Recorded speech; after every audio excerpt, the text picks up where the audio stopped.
আল্লাহ পাক আমানত পেশ করেছেন আসমান সমূহকে, জমিনকে, পাহাড় পর্বতমালাকে, ইয়ানি সারা কায়নাতকে। কোন সৃষ্টি আল্লাহর আমানত বহন করলো না, সবাই অস্বীকৃতি জানালো। আল্লাহর আমানত নিতে সবাই অস্বীকার করলো, ভয় নিল না। জিজ্ঞেস করলো কি আমানত? বলে এই রূপে দেওয়া হবে, যথাযথ হক আদায় করতে হবে, নাহলে সাজা। আর সেই আমানতের যে না হক আদায় করবে, তারপরে হাতে বলছে ও হলো মুশরিক। নারী পুরুষ উভয়ে মুশরিক মুশরিকা। যে না হক আদায় করবে উভয়ে মুনাফিক মুনাফিক। ওই আমানত আল্লাহ সঁপে দিয়েছে, আসমান লায় না ভয়ে, বলে না রক্ষা করতে পারবো না। পাহাড়ও লায় না, জমিনও লায় না। আখেরে ইনসানকে বলা হলে কি রে ইনসান? বলে আমি উঠিয়ে নিলাম। ইনসান উঠিয়ে নিল। তো ইনসান উঠিয়ে নিল আমানতকার। আল্লাহ বলছে জালিম জাহেল। হাই এত লোক কেউ উঠালো না, ইনসান উঠালো আমানতকে, সে বহন করবে। বলছে জাহেল জালেম, মানে নিরেট, নিজের উপরে জুলুম করলো। জাহেল মানে নিরেট, জালেম মানে জুলমান জাহুলা, জুলুমটাকে উঠিয়ে নিল। আমানত উঠিয়ে নেওয়ার মানে কি মূর্খ হওয়া? কাদেরকে বলবো? এই আমানতের রক্ষণাবেক্ষণ যে না করবে সেই মুশরিক জালেম জাহেল। এই আমানতের রক্ষণাবেক্ষণ যে না করবে সেই মুনাফিক জালেম জাহেল। আর যে রক্ষণাবেক্ষণ করবে সে আল্লাহ পাকের সান্নিধ্য লাভে, নৈকট্য লাভ করে সে বড় পুরস্কৃত হয়ে যাবে। যে নবী মুহাম্মদ খুদ কোরআন, খুদ কিতাব। আর সেই নবী মুহাম্মদ কি বলছেন? ইয়া আলী আনতা মিন্নি ওয়া আনা মিনকা। হে আলী তুমি আমার থেকে, আমি তোমার থেকে। নবীর মোকাম কোথায়? সর্ব উপরে। আদমের উপরে না নিচে? তাহলে আদম থেকে ঈসা পর্যন্ত নবীর মোকাম সবার উপরে। আর সেই নবী কি বলছে? হে আলী তুমি আমার থেকে, ইয়া আলী ভালো করে বুঝতে হবে, পাগলটা কি বুঝবে, ফেসে আছে। এই হাদিসটা আবার যেই সেই থেকে নয়, কোরআনের পরে যার বাড়ি তার নাম সহিহ বুখারী। সহিহ বুখারী, গলত বুখারী না। কি বলছে নবী পাক? কি বললেন? ইয়া আলী আনতা মিন্নি, যা তা কথা বলিনি, কোন মোল্লা শরীফের কথা বলিনি, বস বুখারী শরীফের কথা বলছি। হ্যাঁ, কোন সহিহ মোল্লা শরীফ বলিনি, বুখারী শরীফ বলছি, সহিহ বুখারী। হ্যাঁ, এই মসজিদের ইমাম শরীফের কথা বলিনি, সহিহ বুখারীর কথা বলতেছি। হ্যাঁ, কি বলছে? ইয়া আলী আনতা মিন্নি ওয়া আনা মিনকা। হে আলী কি তুমি আমার থেকে, তার মানে নবী উপরে, আলী নবী থেকে। এর নবীর মধ্যে যাহা আছে সব নবী থেকে নিয়েছি আলী। হ্যালো, গাছ নিচে কিন্তু ছিল উপরে। কোথায়? ওই যে আম গাছটা লাগালাম, ওই আম গাছটা যে হলো, আমের মধ্যে, আমের ভেতরে কি ছিল? আটি। ওই আটিটা ছিল কোথায়? উপরে। হ্যাঁ, উপরে। ও আবার বলছে আমি বাচ্চা দেবো, তাহলে ওকে ওকে নিচে নামতে হবে। ওকে নিচে নামতে হবে। ও নিচে নেমে আবার বাচ্চাকে উপরে উঠাবে। হো কি দেখলে? তাহলে কাকে উঠাতে গেলে নামতে হয় নিচে, তাই না? তা আল্লাহর নবী কি করছেন? সবর উঠবে। হে আলী তুমি আমার থেকে, তারপর নবী এখন উপরে আছে, তুমি আমার থেকে, কিন্তু আমি তোমার থেকে। তার মানে নবী সর্বোপরে, নবী থেকে আলী। নবীর মধ্যে আবার নবী যখন বলছে আবার আলী থেকে আমি, তাহলে নিঃসন্দেহে আলীর মধ্যে, নবীর মধ্যে যাহা ছিল সেটাই আলীর মধ্যে হবে। আর যদি আলীর মধ্যে কোনো কমই হয়, তাহলে আলী থেকে যখন নবী হবে নবীর মধ্যেও কমে যাবে, তাহলে কমবে না। কি শুধু তফাৎ একটাই করেছে, আমি নবুয়ত, তুমি বেলায়াত। তার মানে আমি প্রথম, তুমি আমার থেকে। জিনিসটা কি? আমি খবর দেবো, তুমি খবরটাকে পরিচালনা করবে। নবী মানে খবর দেনেওয়ালা, আল্লাহর গায়েবী খবর দেনেওয়ালা। আর তুমি ওটাকে কিয়ামত পর্যন্ত ধরে রাখবে, পরিচালনা করবে তোমার শিষ্য সাগরেদ দিয়ে। কি তাহলে নবী যদি আদম থেকে ঈসা নবী যত নবী তার উপরে হয়, তাহলে আলীকে কোথায় নামাবে? নবী বলছে, হে আলী তুমি আমার থেকে, আমি তোমার থেকে। তাহলে নবী যদি নিচে নামে সব নবী উপরে ওঠে, তাহলে আলী নিচে। আর নবী যদি উপরে হয়, তাহলে আলীকে উপরে নিয়ে যেতে হবে, সব নবী নিচে।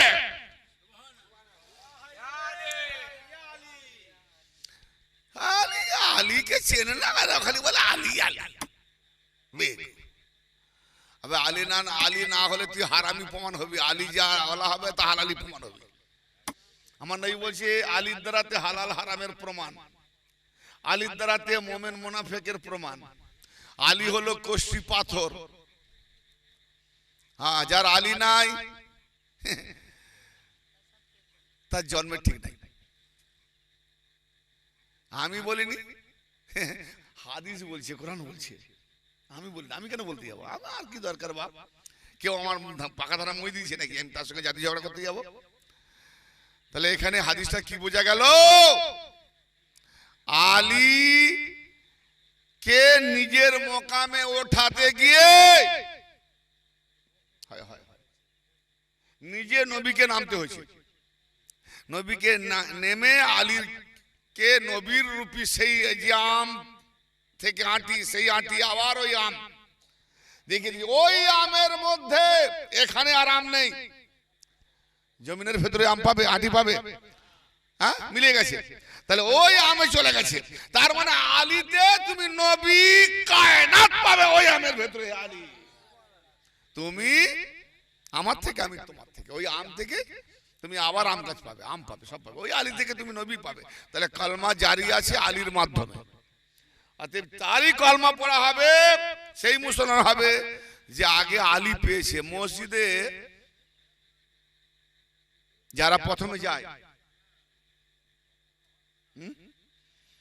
মসজিদে ফজরের নামাজ পড়বে, ছুটে ছুটে যাচ্ছে, দেখে তো হাদিস লেখা আছে মসজিদের চৌখাটে ওই দরজার উপরে। আর এটা আমার তাবলীগ জামাতি ভাইয়েরা বগলে করে কেতাবটা নিয়ে লাইন ধরে পিপিলিকার মতো দেয়, লাইন ধরে হেদায়েত করতে। হ্যাঁ, হেদায়েত করতে যায়, নামাজ পড়াতে। সে তার কাজ করছে, করুক। কেতাবের নাম কি? আগে ছিল তাবলীগি নেশাব, এখন হলো ফাজাইল আমাল। ঠিক আছে, তাবলীগি নেশাবটা যখন ডাউন হয়ে যাচ্ছে, মানুষ একটু নাম পাল্টে দে যাতে আবার নতুন করে। আরে বাপ রে বাপ, কি কৌশল! হ্যাঁ, তো ফাজাইল আমলকে নিয়ে যায়, ওই কেতাবের মধ্যে আছে গো। ওই কেতাবে যা আছে সেটাই তোমরা জানো না।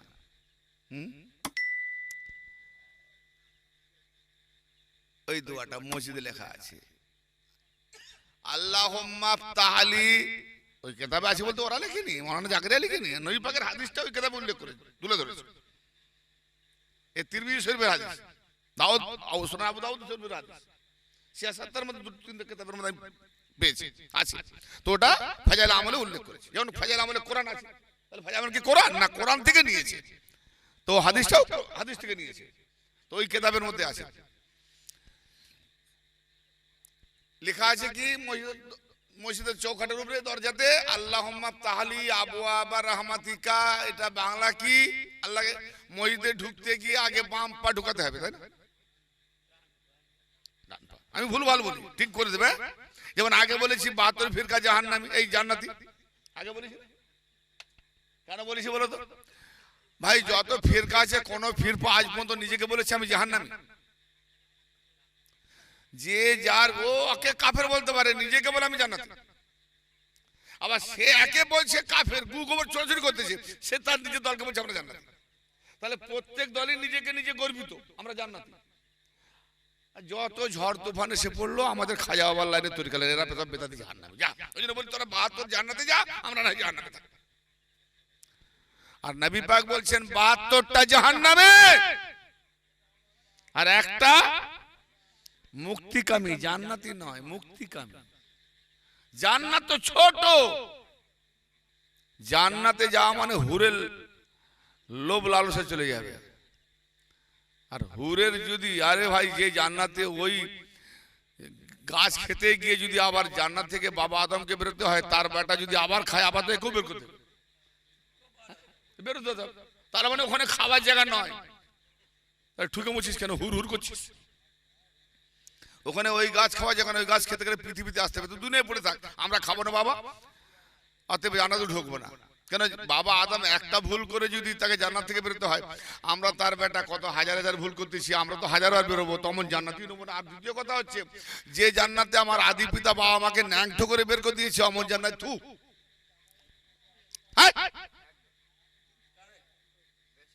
ওই জান্নাত নেবো না। মান সম্মান যদি থাকে তো ভেবে দেখো যে আমার বাপ মা কারো বাড়িতে গেছে, তাকে শুধু দূর দূর করে বের করে দিলেও আমি সেই বাড়ির পাইতে মুততেও যায় না, ঠিক না বেটা? কথা বোঝো আগে। তো যে জান্নাতে আমার বাপ মাকে ন্যাংটো করে বের করে, সেই জান্নাতে বেটা যাবে বেহায়া, বাপ মা সম্মান নেই, লোভ না তোমার জান্নাত। জান্নাত বানানো বলে আল্লাহ তোমাকে লোভ, তোমাকে লোভ। আল্লাহ বলেছে ওয়াবতাগিল ওয়াসিলা, আমার নৈকট্য লাভের জন্য ওসিলা খোঁজো। তো ওসিলা খোঁজো, কোন ওসিলা? ওই যে বান্দার মধ্যে ঢোকো, ধরলে হবে না। আমার বান্দার মধ্যে যখন ডাকবে, খুশি দেশে তার মধ্যে নিজেকে সমর্পণ করে দাও, আর সমর্পণ করলে ঢুকে যাও জান্নাত। সেই জান্নাত স্পেশালিস্ট, যে জান্নাতে আল্লাহ থাকে। যে জান্নাতে আল্লাহ থাকে সেটাই হুর থাকে না, সেই জান্নাত নেবো। আমার হুরের দরকার নাই। আরে আল্লাহ যে হুর বানাতে পারে, তো বানানোওয়ালা কত বড় হুর হতে পারে? যে 100%-এর মধ্যে 1% মোহাব্বত দিয়েছে, আজও সেই মা যদি 1% মোহাব্বত না দিত, মা ছেলেকে ফেলে দিত। এত কষ্ট করতো, এত কষ্ট তুই দিয়েছিস, দূর নানা ধরে ছুড়ে ফেলে দিত। কিন্তু আল্লাহ এমন মায়া মোহাব্বত দিয়েছে না, নিজে জান দিয়ে দিচ্ছে ছেলেকে কষ্ট দিতে। 1% মায়াতে সারা পৃথিবী, 99% মায়াটা খুদ আল্লাহর হাতে। তো যারা আল্লাহওয়ালা হবে তারা এতটাই দয়ালু হয়, মোল্লার মইতে যাবে, হিন্দু ভাই দূর দূর, এখানে ঢোকা চলবে না। ব্রাহ্মণের মইতে যাবে, তুই মুসলমান ভাই, এখানে তোর জায়গা নেই, যা যা যা। কিন্তু আমার খাজা বাবার দরবারে কি না, গোলামের শেকল ছিন্ন করে ফেলে দেওয়া তল জলে, এক পিতাতেই জন্ম সবার একই মায়ের কোলে। হিংসার বসে বিবেকের দোষে করিলে জাতের ভেদ, জাত নাই যার সেই সবাকার। দেখ কোরআন পুরাণ বেদ, দাড়ি আর দড়ি যাবে গোড়া গড়ি। মোল্লার দাড়ি, বামনের দড়ি যাবে গোড়া গড়ি। ছাড়িলে দেহের প্রাণ, ঘন্টাই ওরে ডাকিয়াছি যারে ডাকিছে তারে আজান। শোনো মোল্লা, তোমাকে বলি, ডাকিতেছো তুমি যাকে, সেই পাকবাড়ি নূর রূপধারী পীর মুর্শিদ মানুষের মাঝেই থাকে। পণ্ডিত পণ্ডিত তুমি শোনো কান পাতি, পণ্ডিত তুমি শোনো কান পাতি, ঈশ্বর নিরাকারে। পণ্ডিত তুমি শোনো কান পাতি, ঈশ্বর নিরাকারে। সেই নিরাকার সম্মুখে তোমার রয়েছে সাকার ঘিরে। এসো তোমরা ভেদাভেদ ছাড়ি, পাশাপাশি হাত ধরে হরি হরি বলো। তুমি তোমার হরি বলো, আমি খোদা বলি, যা সমাজে আছে একই তো না, দ্বন্দ্ব কেন? হরি হরি বলো, জোরে রব তোলো, খোদা বলো ডাকো জোরে। ভাঙিবে সাদির বিভেদের বেড়ি যখন করেছে পণ, আমার পীর মুর্শিদ লিখেছে, যখন প্রতিজ্ঞা করেছে, এক করেছে। ভাঙিবে সাদির বিভেদের বেড়ি, যে বিভেদ বেড়ি আমরা লাগানো, যে হিন্দু ও মুসলিম, ভাঙিবে সাদির বিভেদের বেড়ি যখন করেছে পণ, মানে প্রতিজ্ঞা এক করে দেবে ভাই ভাই সবে হিন্দু মুসলমান। তাই খাজা বাবার আওলাদের মাধ্যমে পেয়েছি প্রমাণ যে খাজা বাবার দরবারে কোনো বিভেদ নাই, হিন্দু মুসলমান সব এক। মন্দিরে গেলে ব্রাহ্মণ তাড়ায়, মসজিদে গেলে মোল্লা তাড়ায়, খাজা বাবার দরবারে গেলে খাজা আপন করে নেয়।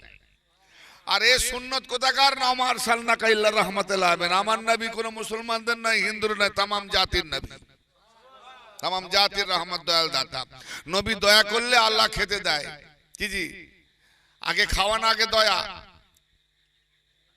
আগে দয়া, খায়া আগে নাই। ছেলে অনেক কাঁদতেছে, বাবা একটু একটু কায়দা করে নি, বাবা একটু একটু। যখন এত কান্না কাটি করে লাফালাফি করছে, বলে বাবার রেখে দে, কাজ চুলা ছায়া যাক। আগে ছেলেটাকে কাজ, দারুণ কাজ না করলে না, কিন্তু সব কাজ ফেলে দিয়ে মা তুলে নিল। দয়া আগে, দয়া আছে বলেই দয়াটা আগে হলো, তারপর খেতে দিল, বুক পেতে দিল, ঠিক না বেটি?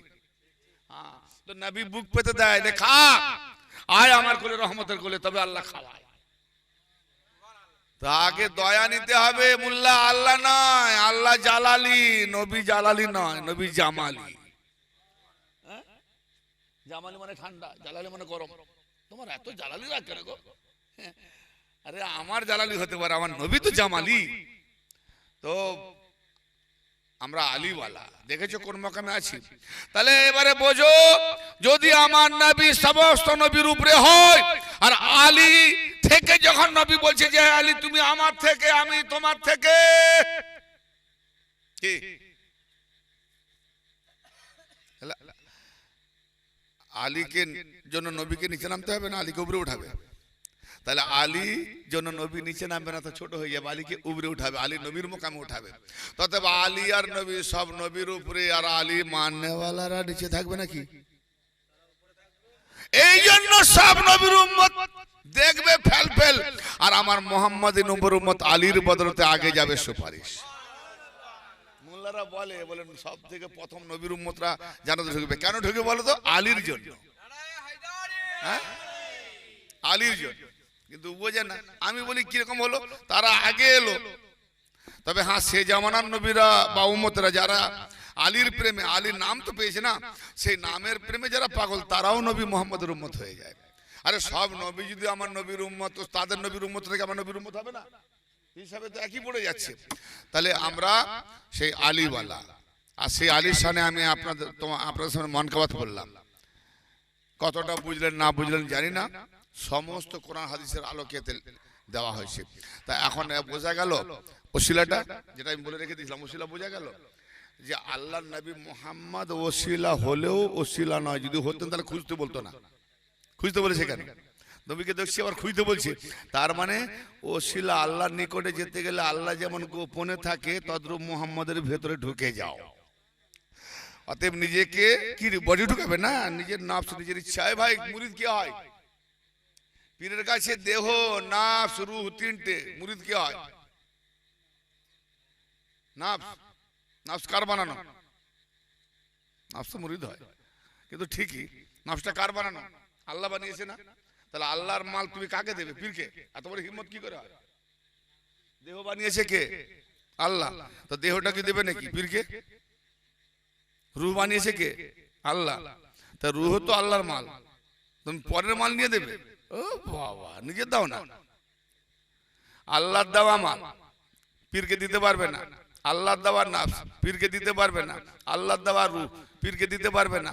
আল্লাহর দেওয়া দেহ পীরকে দিতে পারবে না। তাহলে পীরের কাছে দিলেটা কি? বলবো নি আমি? এত সহজ নাকি? সারা পৃথিবী হীরা ভরে দিলে এই কথা দাম দিতে পারবে না। এক কথায় পীর মুরিদ শেষ। পীর কি নিল আর পীরকে তুমি কি দিলে?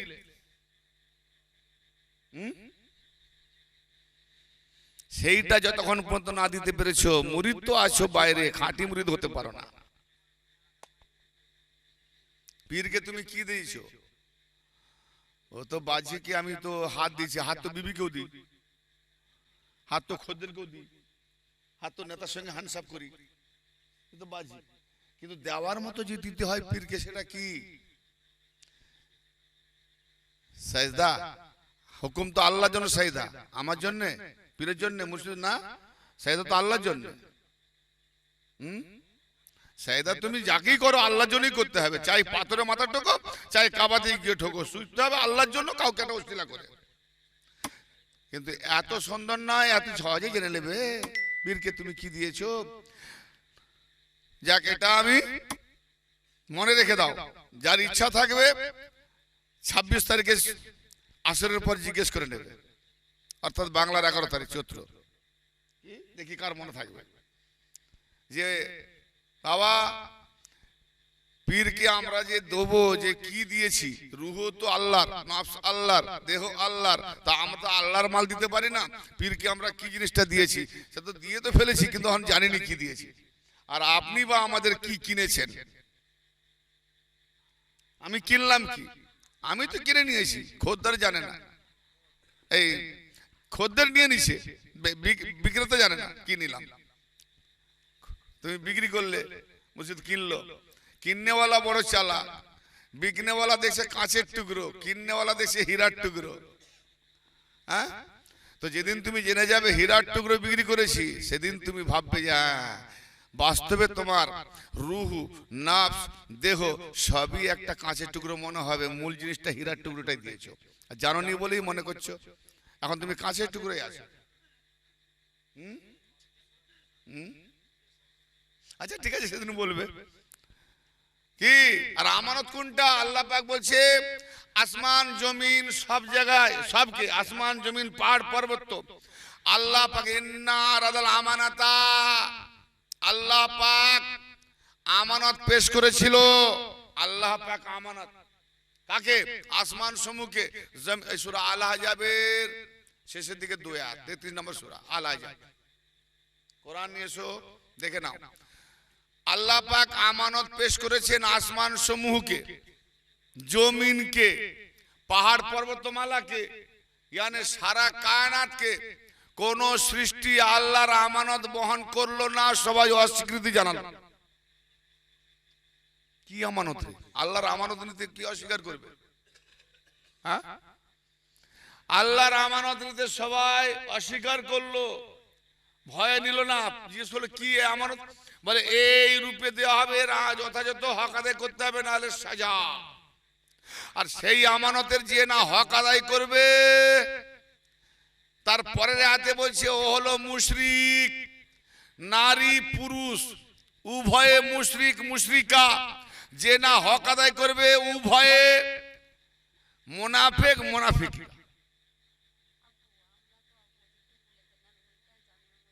ওখানে গিয়ে জানবে, তোমার আমানত এখানে বলে দেবো।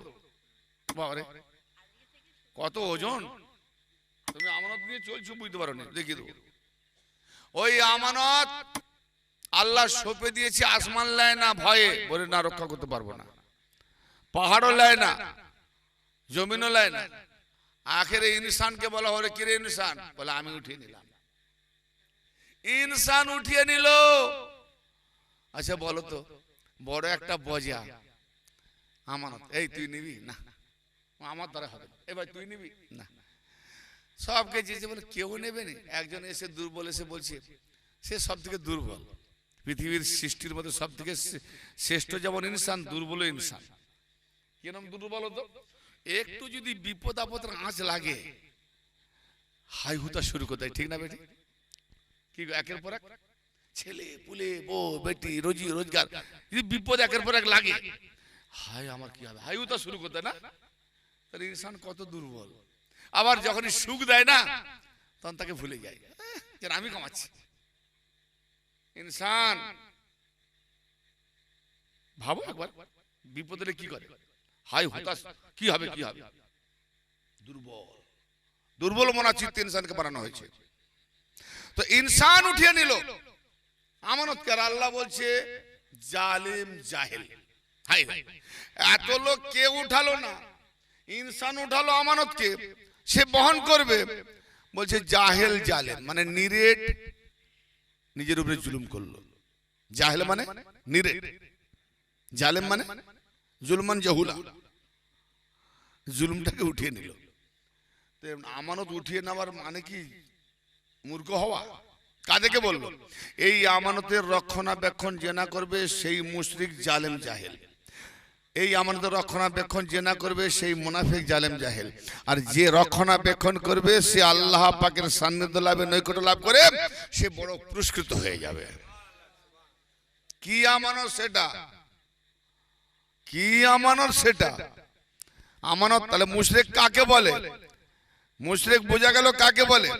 আল্লাহর আমানত রক্ষণাবেক্ষণ না করতে বলে সেই হলো মুশরিক। মৌলভী সাহেব, সারা বিশ্বের মৌলভী সাহেবকে বলছি, আল্লাহর আমানত দেখাতে পারবে? অনেকে বলেছে আল্লাহর আমানত নামাজ। এই আল্লাহ নামাজ কে পড়বে, ইমানদার না বেঈমান? এই জোরে বলে না। আল্লাহ বেঈমানকে নামাজ দিয়েছে? নামাজের হুকুম কাকে করেছে? ইমানদার দিগকে। কোরআনের হুকুম কাকে করেছে? ইমানদারকে, তাই না? আর বেঈমানকে নামাজ দেয়? হ্যাঁ, নবী সারা জাহানের জন্য কোরআন সারা জাহানের জন্য নয়, মুসলমানদের জন্য, মুমিনদের জন্য। অনুনাজিলু মিনাল কোরআনি মা হুয়া শিফাউ ওয়া রাহমাতুল লিল মুমিনিন, নাজিল করেছি কোরআন হতে শিফা এবং মুমিনদের জন্য রহমত। কোরআন মুমিনদের জন্য, আর নবী রহমত কায়নাতের জন্য। কিন্তু আল্লাহ পাক যে আমানত দিয়েছে, কাকে দিয়েছে? মুমিনকে দেয় না, ঈমানদারকে দেয় না, ইনসানকে দিয়েছে। ইনসান উঠিয়ে দিয়েছে। তাহলে ইনসান আদিবাসী হতে পারে, মতোয়া হতে পারে, মুচি হতে পারে, ছোট জাত থেকে বড় জাত যে আমরা নিজেরা বানিয়েছি, সুইফার মেথর হতে পারে। তাহলে ইনসান আমানত বহন করছে। যে তোমার সেপটিক থেকে ময়লা আবর্জনাকে বালতিতে ভরে মাথায় করে নিয়ে যাচ্ছে, গোটা গা শরীর বেয়ে মল ঝরে পড়ছে, তার মধ্যে আল্লাহর আমানত আছে, সে বহন করছে আমানত। কে? যে জুতা সেলাই করছে তোমার, সেও আমানত বহন করছে আর জুতা সেলাই করছে। ইনসান উঠিয়ে নিয়েছে আমানত, উঠিয়ে নিয়েছে, উঠাবে নয়। তো মোল্লা নামাজ কি করে হলো? নামাজ যারা পড়বে তারা ইমানদাররা পড়বে সবাই, তাহলে নামাজ আমানত নয়, কারণ ইমানদারের জন্য নামাজ। আর ইনসানকে ইমানদার বলেন। ইনসান কাফেরও ইনসান, বেঈমানও ইনসান, নাস্তিকও ইনসান, ঈমানও ইনসান, মুমিনও ইনসান। ইনসান সেখানে নামাজ রোজা ইমানদার এসব আসবে না। ইনসান মানে মানুষ। কি কথা বুঝতে পারছে? মোল্লা কোরআন বুঝে না, বুলেটের মতো তারাবি খতম পড়ে আর লুটে পুটে নাই। কোরআন বুঝে না, নামাজ, কোরআন। যখন আমানত দিয়েছিল ইনসান বাবা আদম, তখন কোরআন কোথায়? কোরআন তো নবীর আমলে নাজিল হয়েছে। হ্যাঁ, বাবা আদমকে পর্যন্ত কোরআন দেয় না, একটা সহিফা দিয়েছে। তাহলে ইনসান, ইনসানকে আমানত দিয়েছে। সেই আমানতটা কি? এইগুলো হচ্ছে পীর মুরিদের তালিম। এই মোল্লা কোথা পাবে? হ্যাঁ, এই আমানতের রক্ষণাবেক্ষণ করতে হবে। এই আমানত তাহলে মূলত কোথায়? আমানতের রক্ষণাবেক্ষণ যে করবে সে মুমিন হবে, মুনাফিক থেকে বেঁচে যাবে, মুশরিক থেকে বেঁচে যাবে। আর যদি আমানত, এরা বলে আল্লাহর সঙ্গে কোনো কাউকে শরীক করে না, ও আল্লাহ ছাড়া ওলি মানা মানে শিরক। আবে শিরক নয়, তোর মাথায় মেরেছে শয়তান পেরেক, মাথা হয়ে গেছে ক্রেক, তাই তোর ফেল হয়েছে ইমানের ব্রেক। হ্যাঁ, ওখানে বাবা গাছ খেয়েছে, তুই এখানে গাছকে উল্টে দিচ্ছিস একেবারে, নাকি জান্নাতে যাবি। এরা বলে গাছ মানে কি 2-4টা কম খেয়েছিল গন্ধম, কিন্তু সে 2-4টা খেয়েছে তারা, তুই তো কুইন্টাল কুইন্টাল খাচ্ছিস। কি গো, সরকারও আমাদের রেশন থেকে অনেক কম দিচ্ছে, আটা দিচ্ছে, খাই না। তো যে কুইন্টাল কুইন্টাল কম খাচ্ছি জান্নাতে ঢুকবে, যে 2-4টা খেয়ে বেরিয়ে আসে তার বেটা ঢুকে যাবে। হ্যাঁ, জান্নাতি বোঝে না বেকুফ জান্নাত কাকে বলে, কবরই বোঝে না বেকুফ কবর কাকে বলে। হ্যাঁ, এক কবরে ছিল, কি কবর গো? আরে তার আগেও একটা কবর ছিল, বাপের পিঠে। হ্যাঁ, বাপের পিঠে একটা কবর, মায়ের পেটে একটা কবর, ফের পেটের ভেতরে যে নিজের দেহ সে একটা কবর, ফের বেরিয়ে এলো নিজে একটা কবর, ফের যাবে 5 তলার কবর হবে। বললাম না, কোন কবরে প্রশ্ন হবে রে?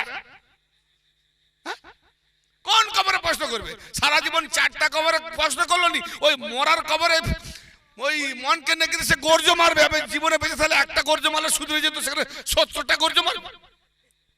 70 মোল্লা অন্ধ, মান কানা পিয়াজি আমা ফাওয়া ফিল আখিরাতে আমা। যে এখানে অন্ধ কানা, সে এখানে অন্ধ কানা, তারপরে যে উনি টানা, তাহলে তোমাকে করে দেবে হানা। ওরে আদমের বেটা, ভালো করে বুঝ, নইলে হবি কপাল ফাটা।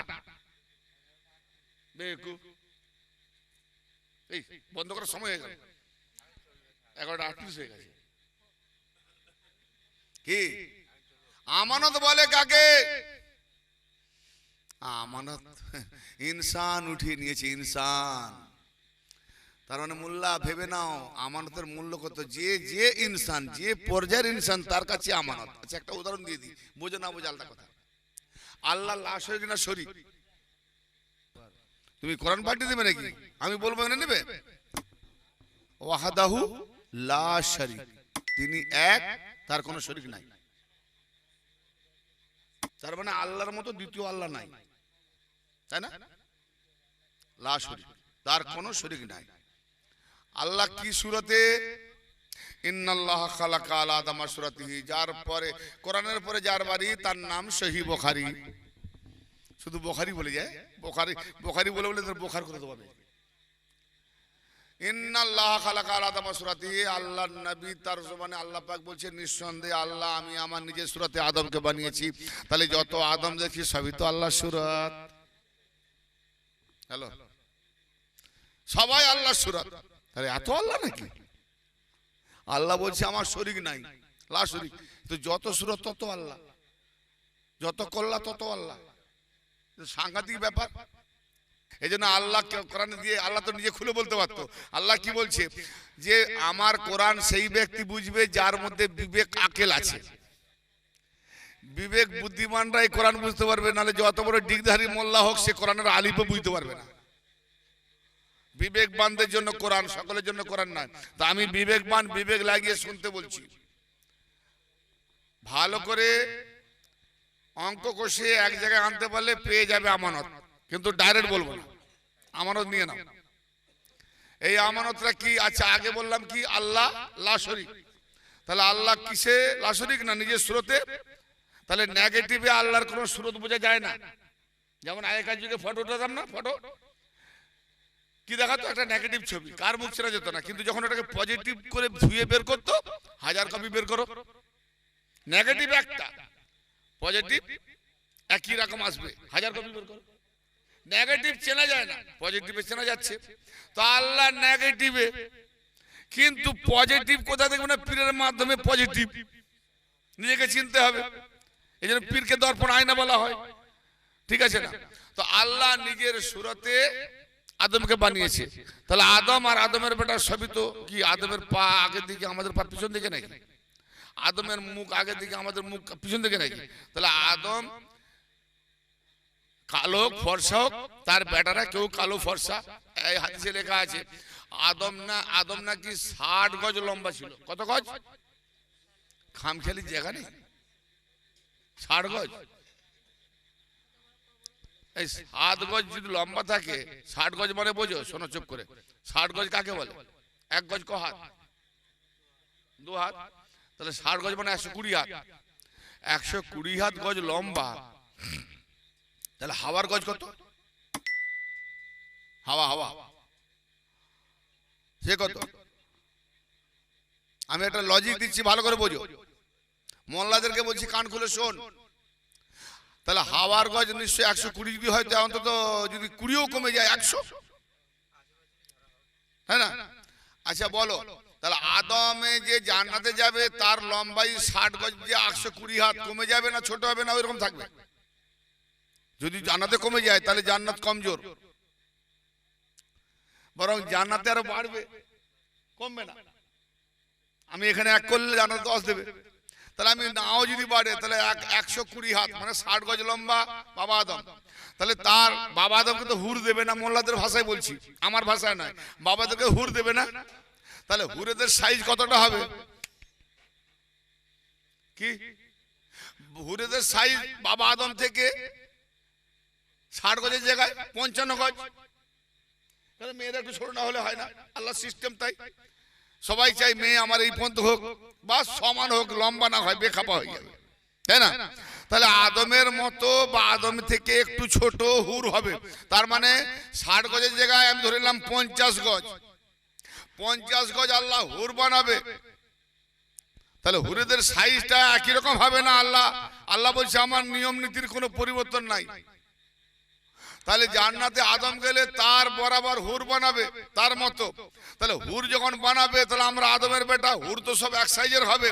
এখন মোল্লার গজ কত? মোল্লার মাপ কত? 6 ফুট। জান্নাতে যাবে 50 গজ হুর নিয়ে, এ মোল্লা কি করবে? মাছির মতো।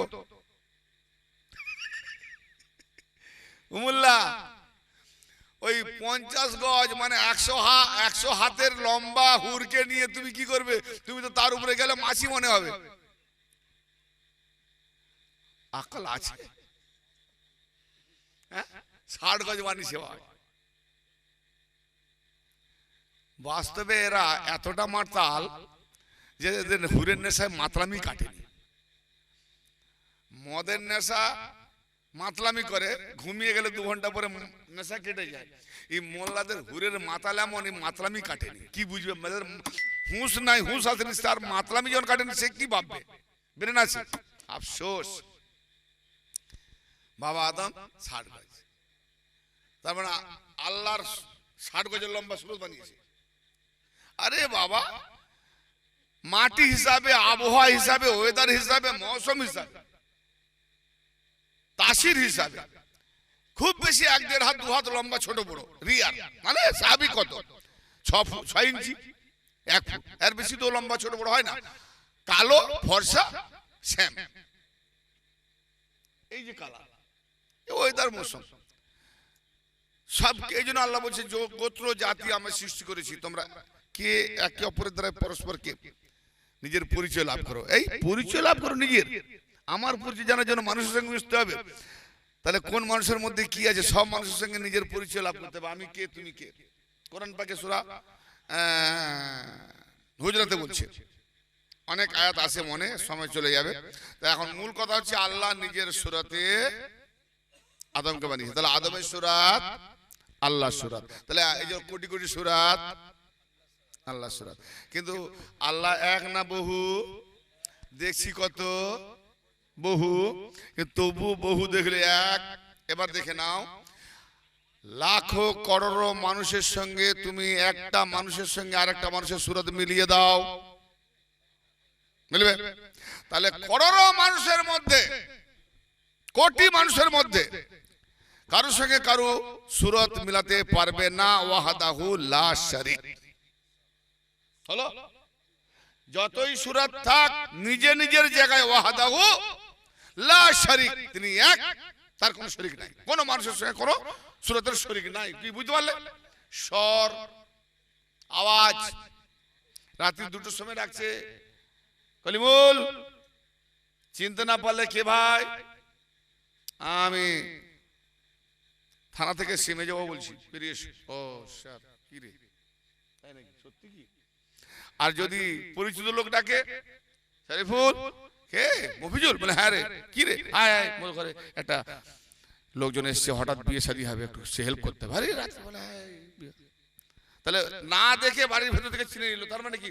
তার আগে থেকে পরিচয় করা স্বর জানা আছে, এটা মফিজুলের স্বর, এটা শরীফুলের স্বর, তাই না?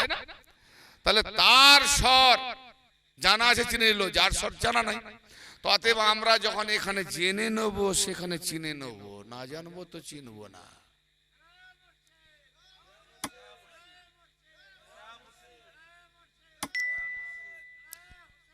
ইয়া হুসেন, ইয়া হুসেন, ইয়া হুসেন।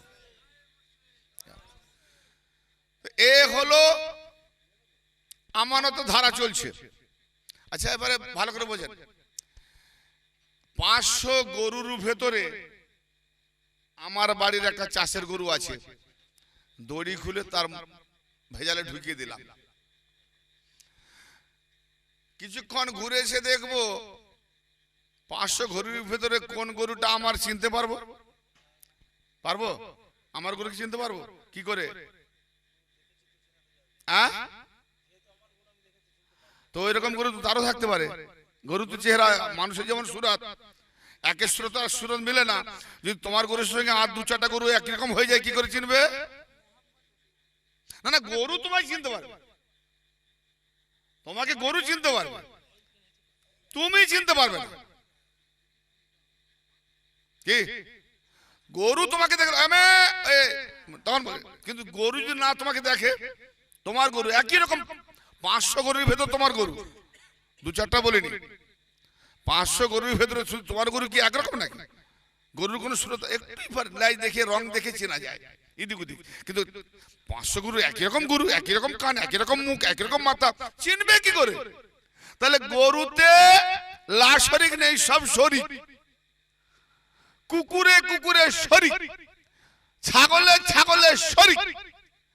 ছাগলের সঙ্গে মোল্লা যদি পাগল হয় শরীক, পাগলের দল। সব সৃষ্টিতে একে অপরের শরীক। মানুষের মধ্যে কোন শরীক নাই কারোর সঙ্গে কারোর। কি তাহলে আল্লাহর আমানত কে উঠালো? কোনটা শরীক নাই?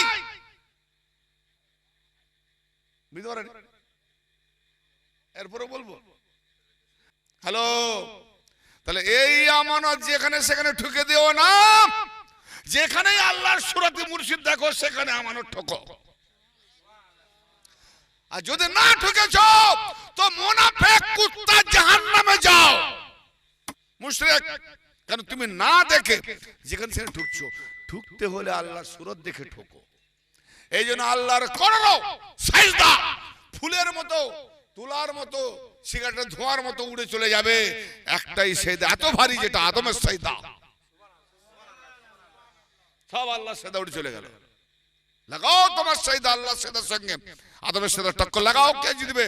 আদমের সাজদা জিতবে, ওজন বেশি হবে। ঠিক না বেটি? হ্যাঁ, আজ আজাদিলের করোনা সাজদা বাঁচাতে পারলো না। আর আদমকে যারা সাজদা দিয়েছে সেই ফেরেশতাদের একটা সাজদা শয়তানকে করে দিল ছাত্রদের পায়ের তলায়। ছাত্ররা উঠে গেল আজাদিল ওস্তাদের মাথার উপরে। কি বলে না, এ আমানত যে না রক্ষা করবে। এই জন্য বলা হয়েছে সেদিনকে তোমার আযাব দেওয়া হবে।